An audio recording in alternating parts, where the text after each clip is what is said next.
Now at 5, freezing temps threaten your pipes in Missouri. American Water says act now. Plus, a Joplin church gathers blankets to help warm those in need. And another oil tanker linked to Venezuela is seized by U.S. forces. I'm Erica Brown with more on that and President Trump's meeting with the Venezuelan opposition leader. The 4 states' most watched news starts now. Frigid temperatures are in store for the 4-state area this weekend. This is KOAM News. I'm Dow Quick. Let's go straight to meteorologist Austin Stantz for a first look at the weather. Thanks, Dow. We have a beautiful sunset underway, but don't let these clear skies and that beautiful sunset fool you. Some brutally cold temperatures are on the way. Fairly mild for tonight, right around 35 degrees. Headed out the door tomorrow morning. It's not going to be horrible. You're going to see temperatures right around 35. We'll see temperatures around 46, but winds really going to kick up as another front begins to move in. That's going to feel like pins and needles on the face as we head into the weekend. Check out these feel-like temperatures heading into our Saturday overnight into Sunday, near or below 0 temperatures. Coming up, we're going to break all this down, how long these cold temperatures are going to stick around, what you can do to stay safe, and what's ahead, all coming up in our full forecast. All right, we'll see you soon. The frigid temperatures ahead could leave your water pipes vulnerable to freezing. Missouri American Water shared tips today to prevent frozen pipes. They recommend homeowners wrap exposed pipes with insulation or heat tape. Then, during freezing weather, open cabinet doors to let warm air reach the pipes and to let faucets drip to keep the water moving. The utility says preparation now can prevent expensive repairs later. Every year we get people that say, I don't want my water bill to go up. Well, if you think about the fact that a gallon of water is just a little over a penny, essentially a trickle is not going to be an impact on your water bill versus if you have pipes that burst, that can be a huge impact. The utility also recommends homeowners locate their main water shutoff valve and test it before the temperatures drop. First Baptist Church in Joplin is hosting a blanket drive to benefit the people at Souls Harbor. The church hosts several drives throughout the year to give to those in need, and blankets are typically a big need for Souls Harbor as the temperature drops. They can be shared. You know, it's not just one person that can use a blanket. Maybe there's mamas with kids and they can share the blanket together, whereas jackets or shoes, that's for one person. The drive will continue until January 25th. You can drop off new, unused blankets at the First Baptist Church in Joplin in their donation bins. The Fort Scott community began celebrating Martin Luther King Jr. Day a bit early with a series of free events at the Ellis Fine Arts Center today. It started with a lunch and learn featuring students from Fort Scott Community College and Pittsburgh State University. The groups performed a tribute reading of Dr. King's letter from the Birmingham jail. Food and drinks were provided. Organizers hope this and similar events bring the community together. Kirk is really sensitive to the whole idea of Martin Luther King was to give back. And so not just to take a day off, but to do something, to use that time that, maybe like on Monday, maybe people might be off. Organizers say these events help highlight the history of American democracy and the shared responsibilities of citizenship. The Community Foundation of Southeast Kansas and its affiliates have opened the 2026 scholarship cycle. Began today, it runs through March 31st. This year, the foundation will award nearly $400,000. That's the largest amount ever. 47 scholarships are available to students in Kansas and Oklahoma to support both graduating high school seniors and current college students. Donors can specify what areas they want to support, what type of students they want to support. So it's really nice that we have one application to fill out, and it will tell students which ones they're eligible for. So they only have to fill out one application, and the system does the rest of the work for them. Over the past 25 years, the Community Foundation of Southeast Kansas has given more than $28 million. President Trump met with the Venezuelan opposition leader, who has claimed to be the rightful leader of that country. But the U.S. has been backing the former vice president of captured leader Nicolas Maduro. Erica Brown is in Washington with more details. Venezuelan opposition leader Maria Corina Machado arrived at the White House Thursday for a meeting with President Trump. I know the president was looking forward to this meeting, and he's was expecting it to be a good and positive discussion with Ms. Machado, who is really a remarkable and brave voice for many of the people of Venezuela. Machado was in exile from her home country, and her efforts to promote democracy in Venezuela won her the Nobel Peace Prize. But Machado told CBS News earlier this month that Delcy Rodriguez, who became Venezuela's acting leader after the capture of Nicolas Maduro, could not be trusted. She has been the architect, one of the main architects and director of the torture centers in Venezuela, of repression for innocent people. President Trump has called Rodriguez a, quote, wonderful person, and the administration has backed her leadership since Maduro's ouster. They have been extremely cooperative. They have thus far met all of the demands and requests of the United States and of the president. One of those demands was the sale of Venezuelan oil to stabilize the country. Thursday, U.S. forces seized another oil tanker linked to Venezuela that it says was illegally shipping sanctioned oil. We are watching the entire shadow fleet and how they're moving. I'm very proud of our Coast Guard, how they've partnered with the Department of War to do unprecedented actions. This is the sixth tanker the U.S. has seized since the raid and capture of Maduro. Erica Brown, CBS News, Washington. The military seized the tanker called the Veronica in the Caribbean early this morning without incident. Veronica was flying a Guyanese flag but had previously been registered in Russia under different names. Coming up, I'll look at a Joplin shelter giving children a safe place to stay when their homes become dangerous. But first, doctors say they found a better way to treat people who are struggling with eczema. That's next in Health Watch. Topping today's Health Watch, tens of millions in the U.S. suffer from eczema, an itchy and sometimes painful condition. Researchers overseas are using a bit of toy technology to help speed up relief for patients. Tina Kraus has the story. Annie Diamond has lived with eczema for 30 years. She developed it in childhood. I remember the endless broken sleep, the constant infections, but there was also the psychological impact of other children refusing to hold my hand and play with me because it was such a visible condition. Doctors in Scotland believe they can help her and millions of others with a device that uses a simple buzzer similar to those found in children's toys. You have one main buzzer in the middle, and this is the one that actually bends and sends those vibrations through the skin. The 3D printed sensor vibrates on the skin and uses tiny microphones to track how vibrations move through the different layers, revealing whether a treatment is actually improving the skin. Doctors say it could bring much quicker relief for patients. When a patient is prescribed a cream, instead of waiting 6 or 8 weeks for visual changes to potentially occur on the surface, we should be able to say within 1 or 2 weeks whether our treatment is actually successful. Eczema is a recurring skin condition that causes inflammation and itching. Atopic dermatitis, the most common type, affects more than 200 million people worldwide. Anything that can speed up that journey for me would be life-changing. Doctors say that's the goal, giving patients a faster, reliable read on their skin, one buzz at a time. Tina Kraus, CBS News, London.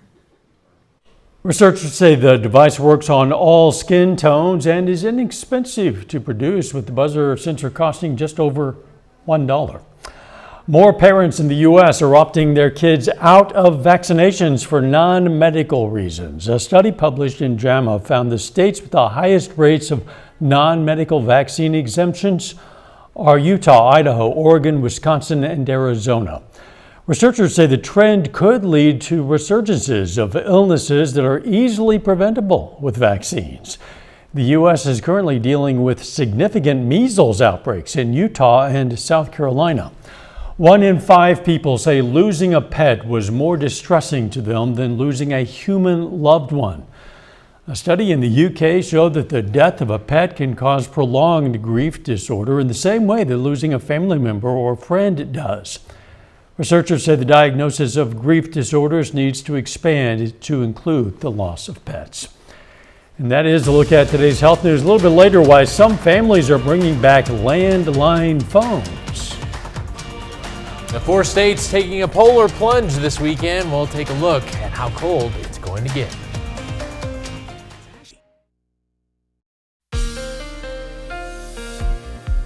Our Thursday turned out not too shabby, right around average. We saw temperatures just a couple ticks above average today, near the upper 40s. Now, we have a warm front that's moving east. It's not going to make it too much further. We'll talk about why here. This low pressure off to our north has been pulling warm air in from the south. So we have our winds out of the south as well, continuing to support that warm air flow or that warm air advection into that low pressure. But we have this surface trough due to an upper level trough that here has now created this boundary. What's going to happen here is this boundary is going to overtake this warm front that we see here, become a cold front, and it's going to push some colder air in as we head into our Friday, and also change our winds back out to the northwest. Now, this cold front off to our northwest swings through and brings us those dangerously cold temperatures heading into the weekend. So let's break everything down.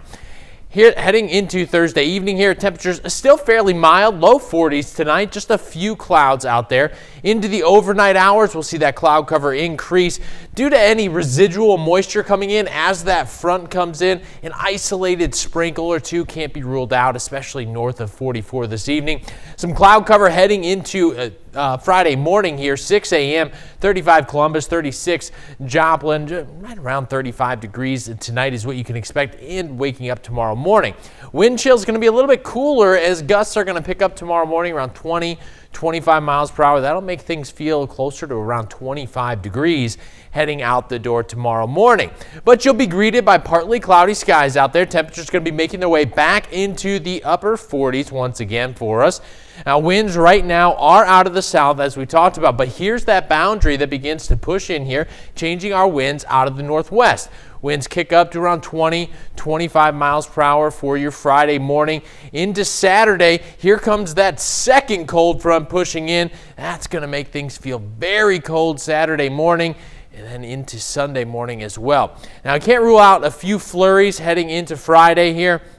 Again, winds out of the northwest here, but if we see any flurries, not much is going to stick. There's really going to be no accumulation associated with any of this. But notice temperatures not too bad around 10 o'clock, 30s, but then we start falling into the lower 20s by Saturday morning there. So a little bit of a chillier start for the weekend. You're going to want to bundle up. I'm going to say that even while we will see some sunshine, it's really not going to be the best weekend to have many outdoor plans, because as we head into Saturday, into the overnight hours, into our Sunday, near single digits out there, what it's going to feel like for your Saturday into your Sunday morning. Let's talk about that here. So you'll notice we're going to see 10 degrees overnight on Saturday. It's going to feel near zero, maybe even up to -5 degrees with the wind chill out there. So very cold. 39 Sunday, 33 on Monday. Heading into Tuesday, we're warming back up. 45 degrees, 51 on Wednesday, near 50 on Thursday. That's where we're tracking our next system. The middle to late part of next week could bring in some rainfall. We still need some precipitation here now, still dealing with some drought conditions. No doubt about that. And what people need to be careful as we get into these bitterly cold temperatures in the next couple of days or so. Yes, Arctic surge, definitely going to want to keep that coat on the front of the rack. Good idea. Thanks, Austin. I want to shed some light on an organization doing good now. Children's Haven provides emergency shelter for kids when home becomes unsafe. The Joplin facility opened in 2003 and serves children from 6 weeks to 17 years old. Families arrive through referrals from hospitals, schools, and social services. The average stay runs about 2 weeks. Staff members maintain normal routines for children, taking them to school, doctor's appointments, and activities like basketball practice. The community really started Children's Haven, and we wouldn't be here 23 years later without the community's support. So we have a lot of people who will help. Our volunteer program is mainly our meal program, and so we have lots of groups, families, businesses who will help and support us with a meal. And that provides that comfort to kids. The organization relies heavily on community volunteers who provide meals for the children. Children's Haven operates 24 hours a day, 365 days a year. We're going to have a lot more on this organization in our Doing Good report tonight at 10. Coming up, kids who've never used a landline learn to dial and talk without staring at screens.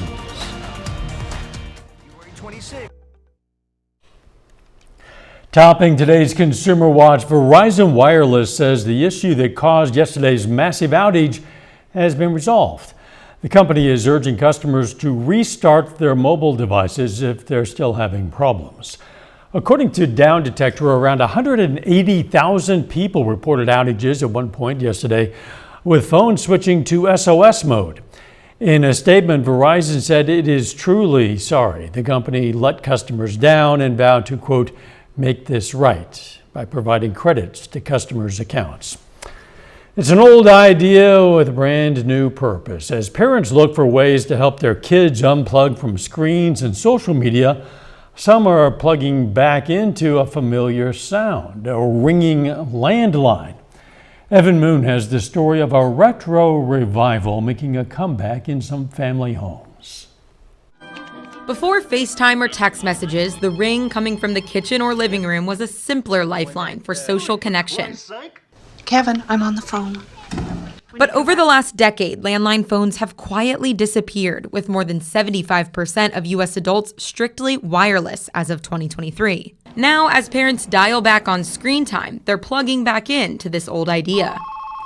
We hear a lot about how social media or just the addiction to screens have an adverse effect. There are some good things still from the past that we can still use today. A group of parents in Astoria, New York banded together to bring back the phone most have hung up for good. It's kind of a joke, wouldn't it be great if all the kids could, get a telephone and just call each other like we did? First, the kids needed an introduction to this ancient relic. The phone started ringing and then the kids were like, what is that? And it came with a learning curve. They hung up. It's hilarious because we just assumed that he knew how to use a phone and clearly he didn't.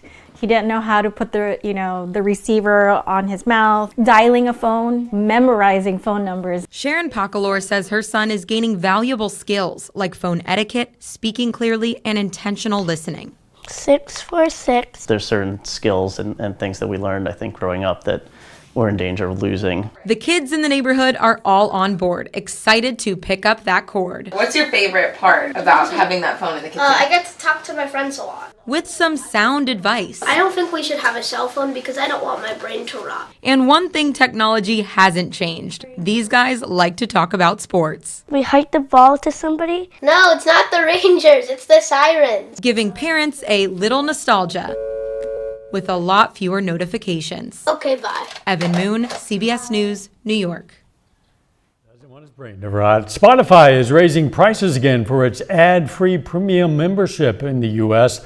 Next month, individual plans go up from $11.99 to $12.99 a month.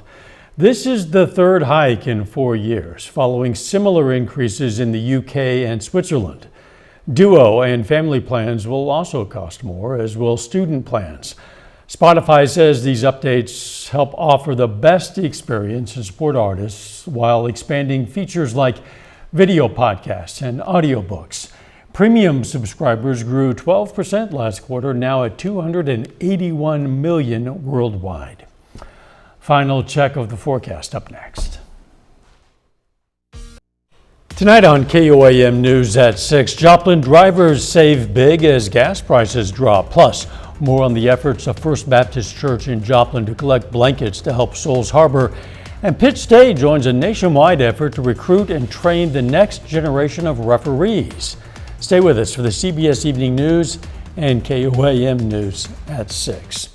The cold temperatures aren't exactly imminent, but they are on their way. Yeah, they definitely are. Take a look at these feel-like temperatures Sunday morning out there, near or below zero. You could get frostbite in as little as 30 seconds out there.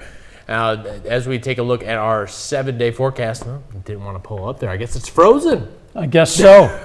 It'll thaw out by 6, I'm sure. We'll see you then. Let's make it a great evening.